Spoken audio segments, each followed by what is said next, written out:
How effective is networking for growing a hypnotherapy practice? I think that networking and leveraging the connections that you make via networking is one of the most important and powerful things you can do in growing a hypnotherapy or NLP coaching business. It's also one of the most underutilized strategies when it comes to growing a hypnotherapy or NLP coaching business. And on top of all of that, there are some advantages that hypnotists or NLP practitioners have over pretty much all other professionals when they enter a networking arena that you may not be aware of. So I want you to pay keen attention during today's interview with my friend Steve Woods, a thriving hypnotherapist from the UK, as he describes how he's leveraged networking and the opportunities that have come to him via networking to grow his business. So enjoy this conversation. Thank you for watching, and I'll see you again at the end. Okay, so hey everybody, and welcome to another episode of Awesome Coaches Doing Awesome Things, where I interview exclusively hypnotherapists, even though it's called Awesome Coaches Doing Awesome Things. But we've got NLP people. Really, who we're talking to here is people who are doing good stuff in their businesses and growing their businesses in an effective way. So I want to introduce everybody to my friend Steve Woods from the UK, who I met not that long ago. It hasn't even been a year, but we met at the Michigan Hypnosis Conference in September, I think it was, right? Last year. Was, yep. Yeah, Yep. and we got to chatting about a bunch of stuff, mostly drones and gadgets, and that's what we were talking about. But also, Steve, I was lucky to catch your talk that you did at the Michigan Hypnosis Conference, which was really good and really enjoyable about Thank you. helping people with their golf game with hypnosis. And then, the more I've learned about how you run your business, your one person hypnosis business, the more I've liked what you're doing. And I'm really excited for other people to kind of hear your story and hear what you're doing in your business, because I think you're setting a very, very good example for other hypnotherapists Thank you. and or NLP practitioners that want to grow their business. So welcome. Thank you. Thank you for inviting me along for a chat. Yes, it's good to see you again. Yeah, it's good to see you again. Yeah. Um, so let's just dive right into it. Maybe you could do a quick introduction for those that don't know you. Who are you, where you're from, and what is it that you do? Okay, yeah, absolutely. So I'm Steve Woods. Hello, everybody. I'm a hypnotist based in the UK. So if you look at a map of the UK, I'm roughly in the middle, just north of Birmingham. The city of Birmingham is probably the easiest way. Nicely on the edge of some countryside, so it's quite beautiful outside most of the time. In fact, it's quite nice and dry today, which is excellent. What do I do? So I have been helping people with hypnosis for 20 years now, that's a bit longer than that really, but 20 years since I got what I call my first proper qualifications.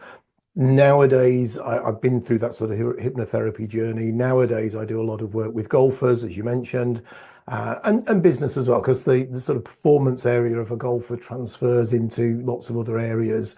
So I'm more about performance, but even helping somebody get better sleep is still going to help them perform better. But yeah, golf and business is where I enjoy working, certainly. Tremendous. Are you helping people mainly online these days, or are you still doing a mix of online and in person?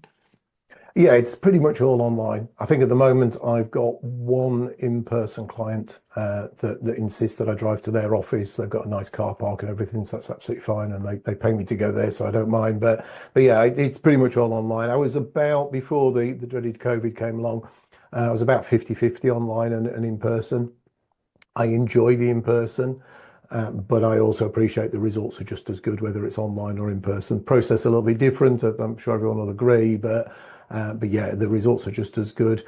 It probably doesn't satisfy me quite as much energetically as being in the room with somebody, so I do like that. But yeah, business practicality, it online works every time. But I suppose one of the things we're going to talk about is the talks and the demos. That does fulfill my sort of in-person type feeling as well by standing in front of a room full of people.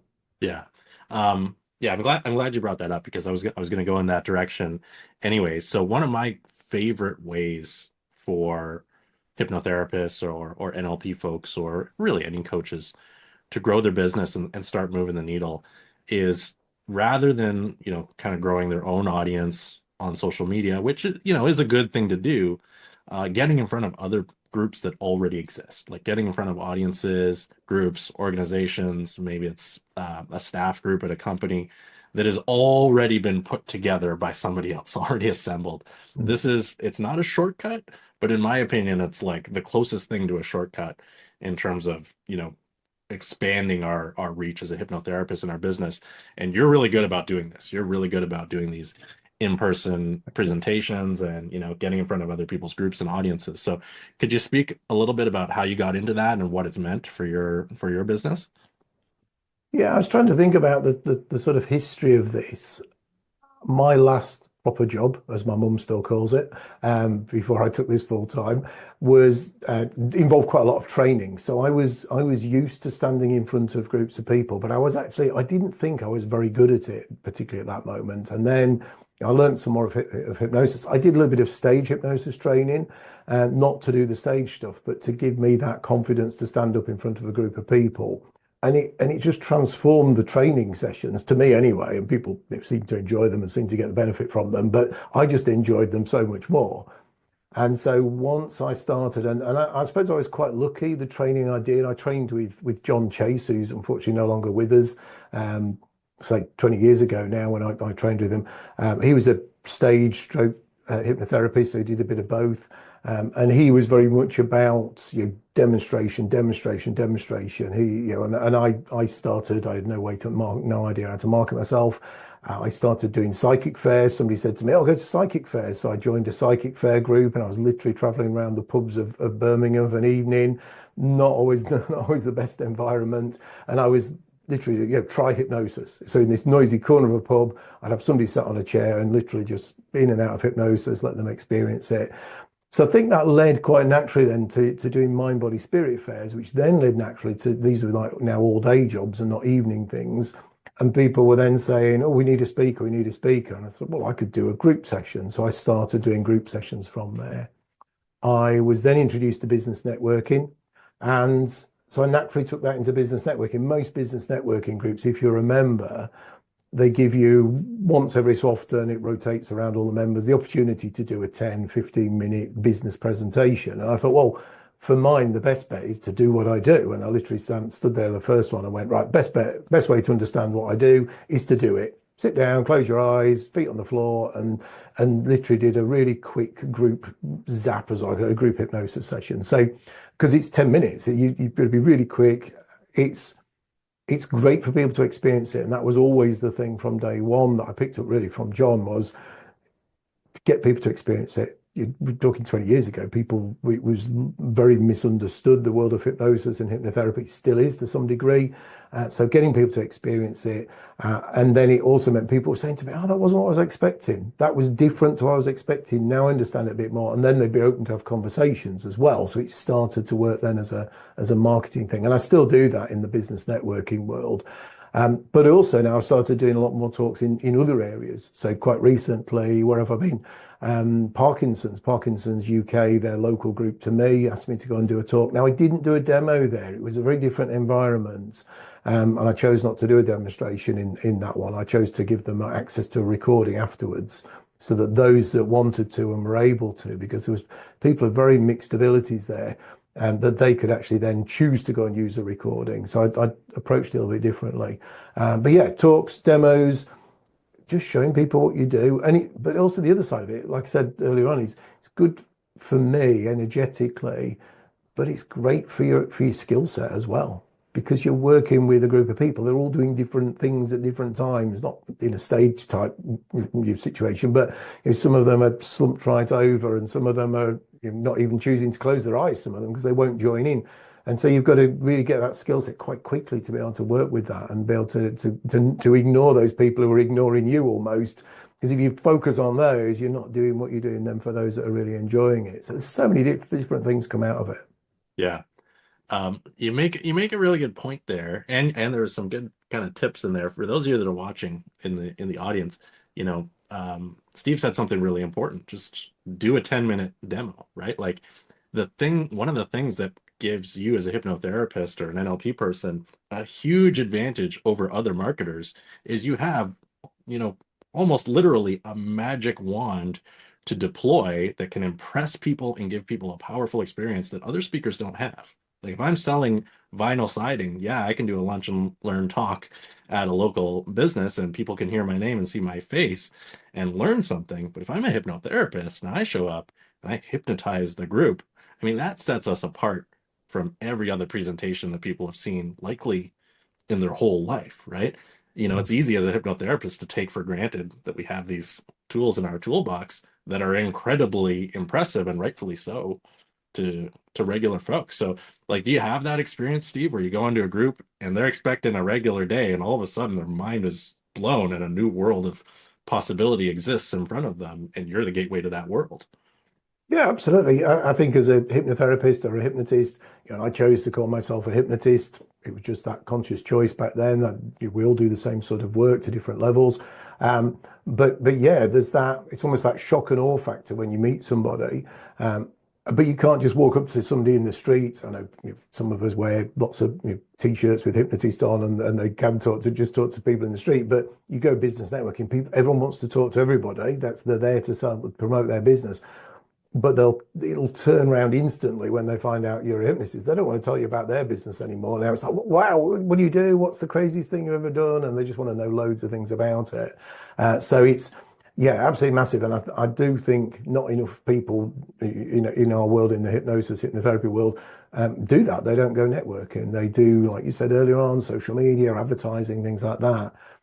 But everybody, I mean, it's one thing you're not supposed to say in a networking group is everybody's a potential client, but everybody is a potential client. Everybody in that room would benefit, even if it's just from a quick stress release session or something to do with sleep or something maybe more complex. But everyone in that room is a potential client, and you're getting to use the toolbox, like you say, that you're carrying with you all the time to do it. You're not going to take loads of props in with you. You're not going to prepare. You don't need a PowerPoint. You don't need, because people say, oh, I'll set you up set you up the screen. No, don't need any of that, because you're going to have your eyes closed for most of it, and you're Yep. going to have a great day the rest of the day and be energized and all those things. So yeah, it's it's massive, and we don't always make enough use of it.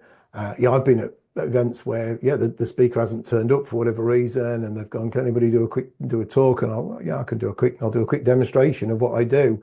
Yeah, and people are shocked by it because it's not what they expect, even if they don't join in, which is quite interesting. I've sometimes had the occasion where somebody's been sat there, because I always say it's optional, because some people don't believe in it, some people are scared of it. I get all that. It's optional to join in, and they've sat there with their eyes open and just listened. And then I get a phone call from them later on going, that was really interesting. And I almost want to say, yeah, but you didn't join in. But they're going, I want to know more about that. How can it help me with this? How can it help me with that? So it's raising your credibility by being able to do those things. But of course, you've got to be able to do it with confidence. But at the end of the day, we're hypnotists, hypnotherapists. We should be able to install that confidence, whether it's NLP or whether it's what we're doing. We should be able to put that confidence in there. Yeah. Yeah, very good point. And I agree with you that, and I don't actively seek one-to-one clients anymore because 99% of what I'm doing now is training and business coaching. But when I am in these environments where it's like, a networking thing, or, sometimes I find myself at these quasi networking events where it's like, it's the potluck lunch in my office building, which just, it instantly becomes a networking event because it's the potluck lunch in an office building, right? And as soon as, yeah, you're right, Steve. As soon as I say that, like, well, I'm a business coach for hypnotherapists, it's like they didn't hear anything except hypno, and they're Yeah, zeroing in on that. It's like, wow, oh, yeah, my sister-in-law really needs help sleeping. Can you help her with that? And I say, well, don't really do a ton of that work myself anymore, but I can set you up with somebody. And like the point is, people are just so drawn in and so interested. yeah. And you're right. It's like it cuts through the conversation somehow. And again, it's one of those things that it puts us at an advantage as hypnotherapists or subconscious mind workers. And I think in business, you know, we need to look for those opportunities, for lack of a better term, where there's low hanging fruit. We need to look for those contexts where we easily stand out and can easily get attention. And in my opinion, social media is not really one of those contexts. There's millions of hypnotherapists on social media, and there's so much noise. And it's like you can post great content on social media and it falls on deaf ears. But Yeah. like we're talking about here, a networking event, you're a guest speaker, you're at a community club doing a little talk, like you get 100% of the attention quite easily, and rightfully so. Would you agree? Yeah. Yeah, because it's unusual. I think one example that came to mind, which is not really a sort of public speaking example, but a friend of mine, is a business coach. He was always telling me, "Oh, you shouldn't call yourself a hypnotist. It scares people off. You need to change your name, something else." And I said, "No, I like the way it is." We both went to an exhibition, where people are paying to exhibit. They want to sell their things. It's a business exhibition. It was a small room, so you could see all the room from one point. We both set off around the room, and literally I would stop at all the tables, just seeing what they do and things. One thing I did quite early on was to wear branded clothing or have something on me that says I'm a hypnotist. It used to be quite blazing, big hypnotist word across my back and my website on there, and I'd literally have people tapping me on the shoulder, going, "You really a hypnotist? Can you help with this? Can you help with that?" But so I went around the exhibition, back to that story, but and I got back to the sort of bar area, wherever it was, and he's already back there, and he said, "How do you do that?" And I said, "What do you mean?" He said, "Everybody wanted to talk to you." Said I go around and say, and they go, "Oh, what do you do?" "I'm a business coach," and they go, "Yeah, okay." Yeah. Yeah, and there's nothing wrong with business coaching, brilliant, but it's that awe factor. So people were there, they paid good money to sell their stuff, but actually they wanted to talk about what I did. Yeah. And that was a massive sort of, I was quite early on, that was an eye opener to me and to him as well. He went, "Yeah, you need to keep calling yourself a hypnotist, don't change it," Yeah. because it's sort of exactly that. But you've got to let people know that. So yeah, doing talks, demos is great, but then you get in the whole other area of actually, even wear the branded clothing, even when I don't really need to wear the branded clothing, not when I'm going out on a night out or anything, but it's it just it's just that little bit of, you see people, just catches their eye and they go, "Hang on," you can see them do a double take, "You really a hypnotist?" And literally just says Steve Wood's hypnotist on it. That's all. There's no fancy logos or anything else. Yeah.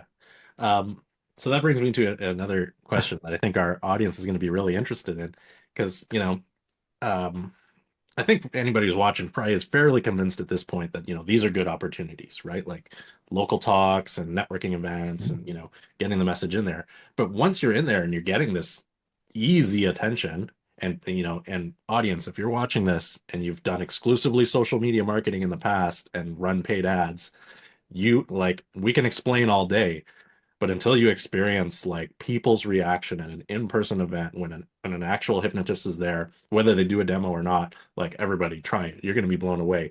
But when people are getting this easy attention and people are actively coming up to you and asking questions and making inquiries in person, how is this turning into sales? How is this turning into business growth for you, Steve?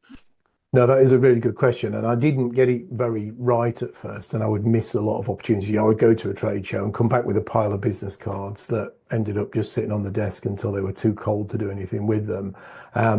So yeah, I think there's probably a lot of missed opportunities in those early days. I've modified things now. I'm just looking for one of my business cards now. So I have a QR code on my business card. So the easiest possible way is to say, right, okay, scan the QR code and you can go and download some free self-hypnosis. So I have 4 lead magnets. I've just added one, so I've got 4 lead magnets. So literally that QR code and the web address is on there, because I know some people are a bit wary of QR codes as well nowadays. But yeah, they go to that web address and they can literally, and that of course brings them into my sales funnel, because they've got to give me an email address, they've got to give me the name. So I've got a lot better at that. So when I do a talk, I used to pass around originally a clipboard and a sheet of paper. And that worked okay. And it would gather email addresses. And there's probably still some people on my mailing list now from those years ago. But now it's a bit more slick. I have done the iPad thing, pass around an iPad and get people to sign up. But if you're only doing 10, 15 minutes, that takes 5 minutes for people to do that. And they're not listening, they're not engaged. So now it's a bit more of either a little leaflet or, say, simply the business card will just bring people into that next level. It's always about that next, I'm sure you talk about this, but that next step, isn't it? What's the next step? What's going to be the next thing to do? Oh, here's a free thing. Or you can choose to bypass it, of course, and go, I just want to do some work. Here's a real issue. But they've always got that option, but you want to make it as easy as possible. So here's a polished version of with a bit of music in the background of what we've just done, really. And there's four on there. There's a golf one, there's a business one, there is a sleep one, and then the new one I've just introduced, which should have been the first one, really, is just a taster. It's just a general relaxation, stress release type session. But I was aware there wasn't really a general session in there. They were very specific, the ones that were in there. So yeah, that's what I do now. And as I've done various things, various ways of doing it. If it's online, because I do online groups as well sometimes. Some groups and organisations, they don't always have a face-to-face meeting point. They don't always have an office. So sometimes they're done online. Where again, I'll put the link in the chat as I'm finishing off, or even before I start. So while I'm talking about what we're going to be doing, you know, I've already got a link on there ready, and that takes them to the resource page. So again, that feeds them into this funnel that becomes whatever it becomes for them. I've had people who've been on my mailing list for 10, 12 years, and then they've suddenly emailed going, I'm ready to do some work now. Well, can't remember who you are. It's that long ago since we met at an event or wherever you've come from. So yeah, the value of having that list of people is immense to support what you're doing. Yeah, I gotta say, Steve, it's kind of a pleasure. For many reasons, it's a pleasure interviewing you. But one of the things you do is like your answers are so thorough that like not only do you answer my question, you're answering my next two questions, which is Sorry. awesome because I just get to sit back and relax. And so, but I do want to highlight again for the audience a couple of important things that you said in there. And it's that there's this distinction between, you're out there, you're getting attention, people are interested in you, and you hit the nail on the head. You need to always be thinking, what is the next step for people who are interested? And the answer, is we need to remember a lot of people are going to be ready to buy or ready to enroll in your service or ready to, book sessions with you in the future, right? And a handful of people, it's usually a minority, are going to be excited to enroll right now, right? Yeah. And we want to have mechanisms or we want to have a strategy in place to capture both, right? Because statistically, it's something like between 1% and 5% of people who will ever buy from you will buy from you immediately, and the rest will be Yeah. on your email list, for days, weeks, months, or like you said, 12 years before they book a session, right? And so this is a big, tip, and obviously that's something you figured out, Steve, is that like you got to capture those 97% of people who are going to buy from you in the future and stay in touch with them. And are you just doing that with a normal email list, Steve? Yeah, so yeah, just using a normal online emailing service. I use MailerLite is the one I'm using, paid for service on there, so I get the extra benefits because I do quite a bit of automation. So when a prospect, as they are probably at that stage, if somebody downloads the free download, they go into my system, they get a follow-up email, they then highlight on a follow-up list to me. One thing I do with those, which is quite labor intensive, is I do telephone them. Well, they have an option to leave a telephone number. So the theory is if they're going to leave a telephone number, they're a bit more interested than somebody who's just casually downloading it. So if they've gone to the trouble of listing a phone number, I'll phone them.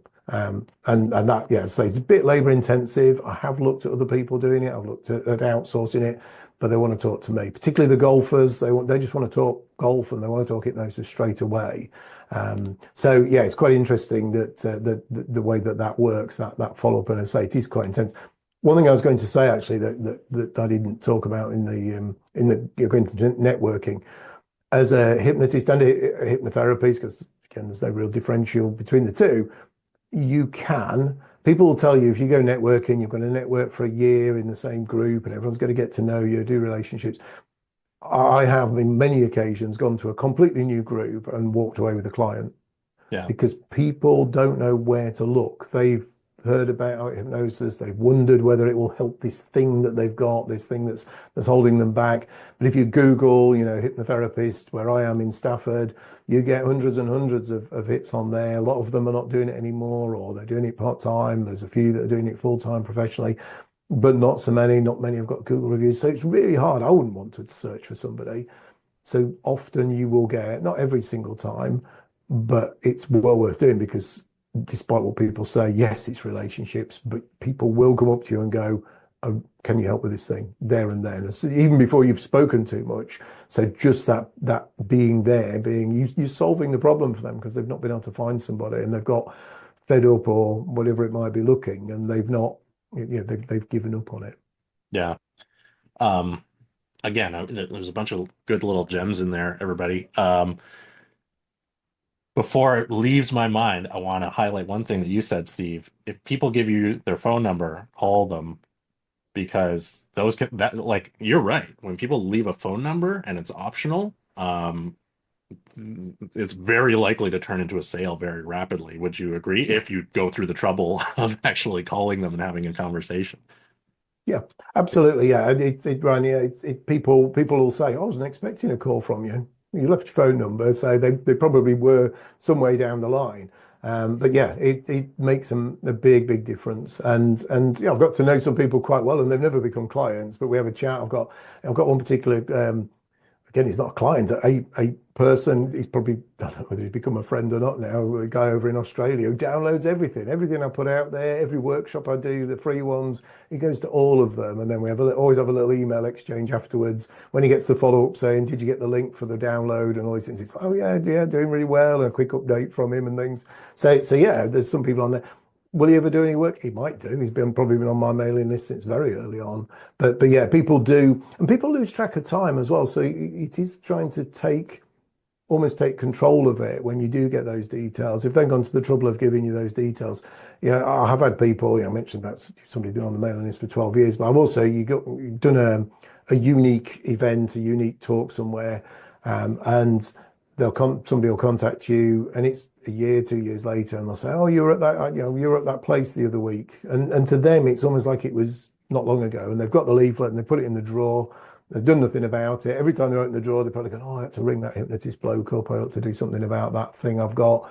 But even when they do, to them it feels as though it's not that long ago. But I know that I've not been to that place for a couple of years. So yeah, you can't just go and rely on those things. So you've got to keep filling that funnel, keep filling up with those interested people all the time, even if they're not seeming to become anything. And then regular contact, isn't it? Just to keep those without bombarding as well, because how many mailing lists do you end up where you get an email every couple of days, and you just, even if it's something you're interested in, you get fed up of it, and you think, I don't want to see this anymore, and you unsubscribe, and it could be something that a year down the line you might actually want to do, and then you've got to go and try and find those people. So it's just that drip feed of value as well, of giving people something they can actually use. Yeah. Um, wow. Again, okay. There's so many good things in there that I don't want to let I don't want to let slip by. We talked about the phone. I do want to mention there's one member in one of my coaching programs who said it's impeccable. He said almost the same thing about you with the phone. It's like when you call them, people will say, "Oh, either I wasn't expecting you to call," or the wording that he'll use when somebody leaves a phone number on his website or on a form like that, he'll call them and he'll say, "Hey, this is so and so returning your call," right? Mm. Because when somebody fills out a form on your website, technically, according to the dictionary definition of a call, that's a call, right? And so he's saying, "Oh, I'm Mm. returning your call," right? Um, and he said, like those people, I think he has like a 90% rate for those people that actually answer the phone when he calls them back. Good. They become Yeah, clients, right? Anyway, really so good. great point there. And yeah, I just want to summarize kind of a couple of the key points here and a couple of the principles for those that are watching. And the big kind of overarching principle or strategy that Steve and I are talking about here is what I call adopting an audience, right? And we talked at the front end of this conversation about the difference between like growing your own audience, which is important, but is a very long-term strategy for most people, and borrowing or adopting existing audiences. And that's what you're doing, Steve. Like each time you go to a networking event, you're temporarily adopting an audience that somebody else has Mm. curated and reaping the benefits of that. And each time you do a lunch and learn, each time you do one of these little presentations. And so that's kind of the top of, the funnel, for lack of a better term, top of the funnel to use some marketing jargon. And then the next Yeah. stage in the funnel is like, okay, people who are ready for a consult right now, here's how to do it. People who are not ready for a consult right now, great. Download some of my free hypnosis at my website, be on my email list. And when you're ready, I'm here and I'm front of mind because I've been sending you a valuable, pleasant, non pushy email every few days for the last whatever period of time. And then sales come naturally. And the thing also I want to point out is when you're doing this in a consistent manner, like clearly you are, Steve, also you're growing your own audience at the same time, but without the tedium of like relying on social media posting or, or maybe paying for paid ads or whatever, which can be very effective as well. I know you're running ads as well. Mm. But is that like, am I describing that right? Like, you're getting this attention, you're out in the world, you're showing up and you're generating leads, right? Yeah, And then yeah. just managing those leads. Absolutely. Doing what you do is really important and letting people experience it. It shows that you know what you're doing. It raises credibility in that first instance as well. If you're prepared to do that for a group of people and sort of stick yourself on stage as such, it makes such a massive difference because it's I mean, I know there are some trainings in the hypnotherapy world that don't that will talk about you shouldn't do groups and you should only be one to one and should only be in a quiet room and you should be wearing your white coat, which is how what I learned in the first instance before I met John and learned and went to his training.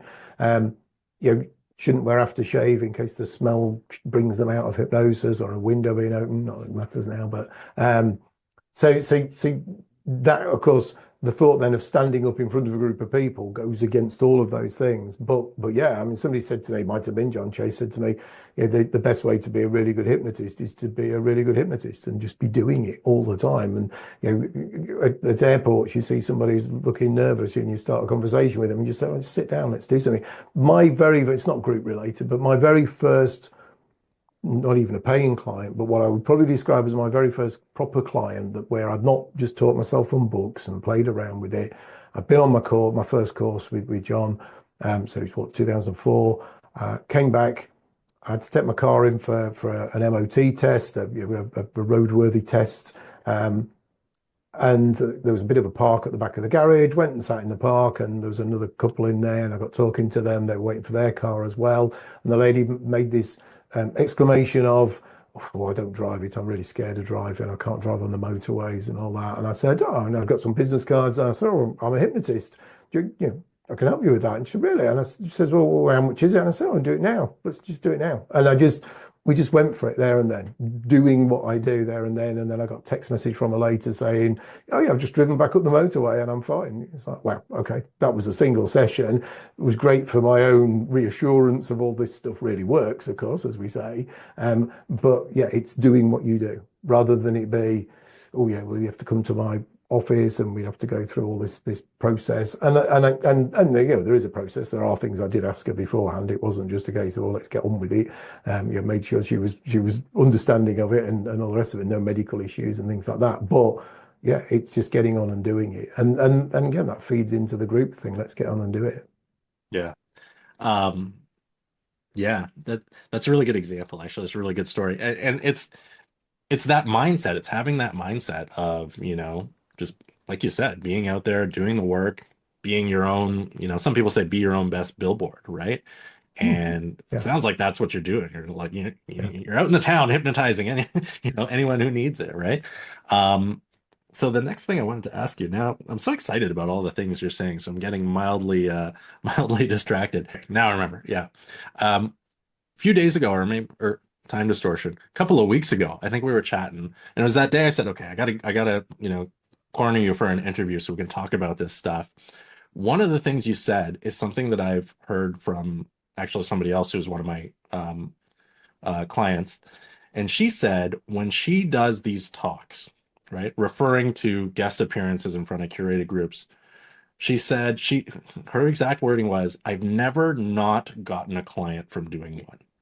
And you Mm. said something kind of similar. It wasn't word for word the same. When we were chatting in the DMs, you said, I think it was like it's not uncommon to do one talk and walk away with one client. Mm. Um, Absolutely. and so, that kind of brings me back to one of the principles that I teach my coaching clients when we're talking about adopting an audience or boring other people's audiences or doing these talks. It's really not the size of the group. It's really not the size of the group. It's the composition of the group, right? And when we're getting the right opportunities and we're putting ourselves in front of the right groups, would you agree that that statement of it's not uncommon to do one talk and walk away from one client? You're not talking about doing a talk in front of 10,000 people in a stadium. You're talking about small Yeah. local audiences, right? Yep. 20, 30 people probably. I mean, a lot of networking groups maybe got 15 members. I think if you're speaking at your own regular networking, so I've got a few groups that I go to every couple of weeks. Some in the past it's been weekly as well, the BNIs and things.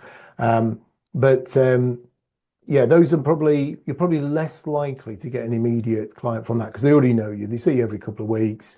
It's a demonstration. I mean, I asked my regular group, it was my 10-minute talk before Christmas, and I actually said, do you want to actually hear about me? You put those slides up about the family and why I do what I do, or do you want to do a quick 10-minute session? Oh, they went, oh, 10-minute session, 10-minute session, feel great afterwards. So it does, but it's not necessarily them themselves anymore. Because if it was going to be them themselves, they'd have probably come to me by now. Yeah. But the groups where I've invited to that don't know me, yeah, absolutely. You generally, I mean, I did one talk, and I got a client the next day from it. But it wasn't, what was interesting was she wasn't at the talk. It was someone at the talk told them, and then I did a social media post around that particular talk as well, which they then saw as well. And so they came in as a result of me doing the talk and talking about it, I think I did a little video about it. And then she saw that and came in from that as well as a recommendation from someone who was at the talk, which just helped to back it up. So yeah, it's not unusual at all to walk away with a client. Absolutely. Yeah. Brilliant. Okay, perfect. Again, same thing is happening. I'm so interested in what you're saying that I'm forgetting the next. This is the Making first me time I've done blush. an interview where I wish I had written down the questions at the tip We can always of do my another tongue. one. What's that? We can always do another one. We can always, yeah, that's true. Okay, so my last question for you before we move into the private part of the conversation that's just going to be for my clients only, where we can get into a few more specifics. The other thing we were chatting about a little bit in the DMs a couple of weeks back was the role of social proof and demonstrable credibility. And you were talking about the relationship between, doing these speaking appearances or, sharing, simple demos with groups, the relationship between that and your sales results elsewhere in your business. And we were talking about how, like, well, we met because you were a speaker at a Mm, conference, and, that instantly demonstrates credibility even to yeah. people who don't go to that conference, right? And I think the example you gave was, just being in conversation with a potential client and saying, "Oh yeah, if you're going to book, it's got to be before or after this date because I'm going to be overseas presenting, to my peers Yeah. in Detroit." Can you just speak about a little bit about those residual or those indirect benefits of being active, being out there, doing these talks, and how they impact, the rest of your business? Yeah, I think so. Yeah, exactly what you said. It was conversations. So I was well, I applied and was accepted and was invited to go over to Detroit to speak at the Michigan Hypnosis Conference. I'd already spoken at some conferences online, but that was actually my first in-person hypnosis conference to speak at, which thoroughly enjoyed when we met. Um, and it made a massive difference. So the social media side of it, just saying that I was there, I did a mail out to all my mailing list. Um, First of all, just announcing it, saying, because I've got some clients not far away, and there was a couple of people saying, "Oh, let's try and meet up," and we didn't in the end, but it would have been quite nice to do so.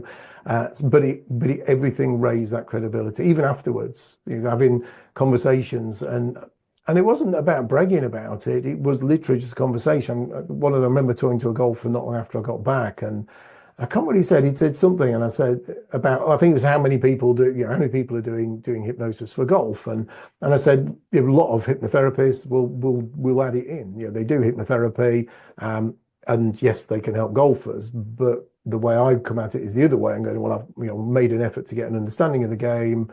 That's mostly what I do. So much so that I've just come back from Detroit, where I spoke at a hypnosis conference, and he was like, "Wow, okay." And he literally was taken aback. We were having a Zoom conversation because it's just very different, isn't it? To go to travel to another country to go and talk to the people.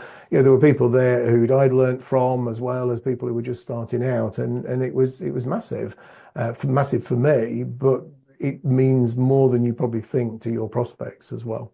Yeah. Again, we don't value maybe ourselves highly enough, and so it's looking at things like that to go, yeah, actually, what I do is recognized, is valued.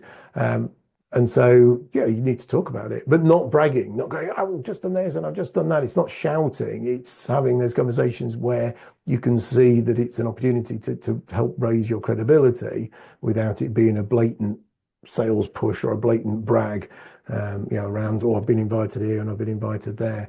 But even with local talks, when I spoke at one of the groups recently, locally, a little local group, well, I'd say little. They had their biggest. They did tell me afterwards they had their biggest turnout they'd ever had, to come and listen to the hypnotist, which was quite funny. But they they introduced me as, "Oh, Steve's. We're really lucky to get Steve. He's not long back from America, where he was speaking about his hypnosis. He's an international speaker." And the guy really sort of bigged me up, and I'm sitting there thinking, "Is that me he's talking about?" Oh, actually, it is. But again, that was what he saw on my social media and things, and was like, can we squeeze you in? Are you available? Rather than we've got all these dates. Do you want to come along and do a chat? It turned it around a little bit.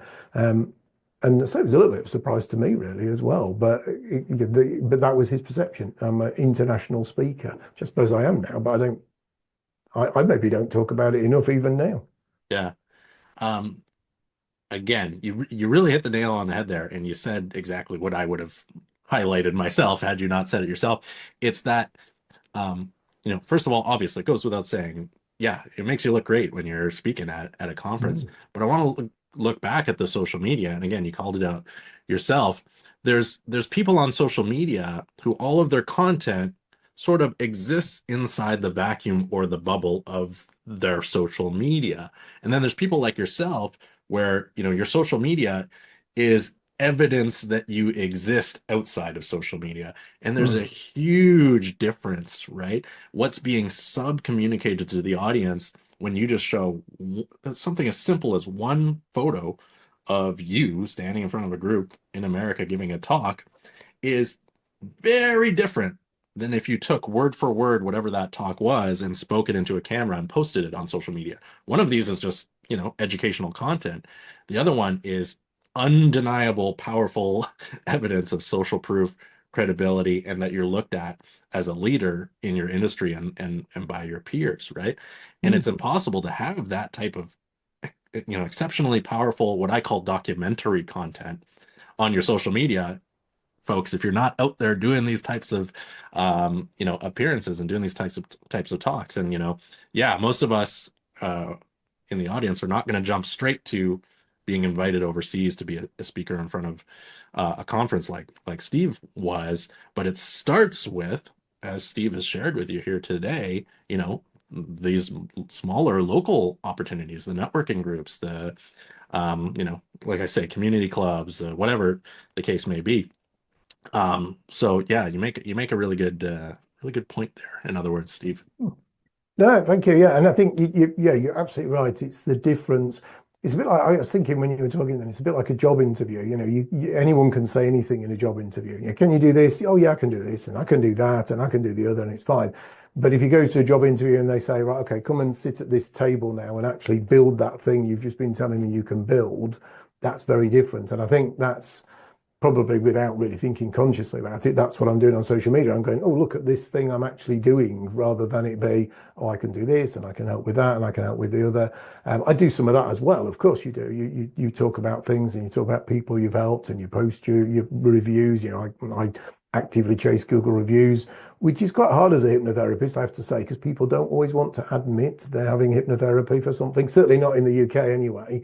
But very quick funny story, but I worked with I met a guy through networking who he had my card and he spoke to me about some weight loss sessions. I then get a phone call from his sister saying, "Oh, my brother's given me this number, give me your number."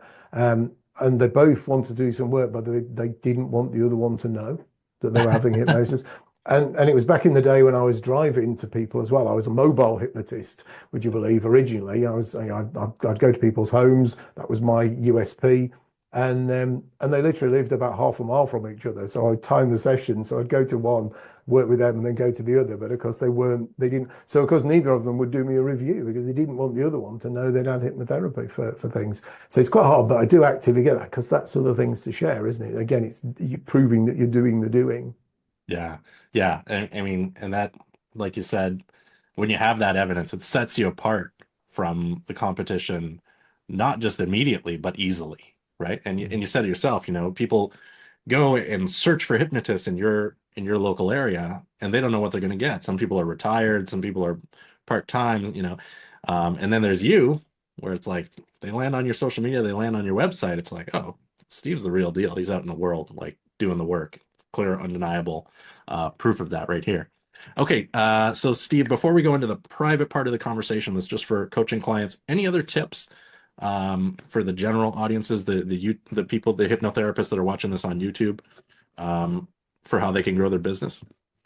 I would say certainly when we think if we think about the public speaking thing, either work on yourself or get someone to work on you, because I would never ever have imagined doing this. Like I said, I was doing training and I was doing it pretty badly. I hated it. I was nervous. I was shaking. I didn't want to stand up in front of people. And it was only because I was hypnotized on my training sessions and learning self-hypnosis. So yeah, work on yourself. If you feel as though you can't do this, you need to do what you would do with your clients. And yeah, I know it's hard sometimes to make time to work on yourself, and it's like you go to I went to a plumber's house, and the floorboards are up, and one of the taps didn't work in the bathroom, and he said, "Oh, it's been like that for ages." I'm like, "You're a plumber?" He said, "Yeah, I'm busy fixing everybody else's plumbing. I don't feel like doing it when I get home." So I know we get that as well, but yeah, work on yourself, and you can quickly build that confidence and using the skill. Imagine I lost quite a lot of weight using self hypnosis,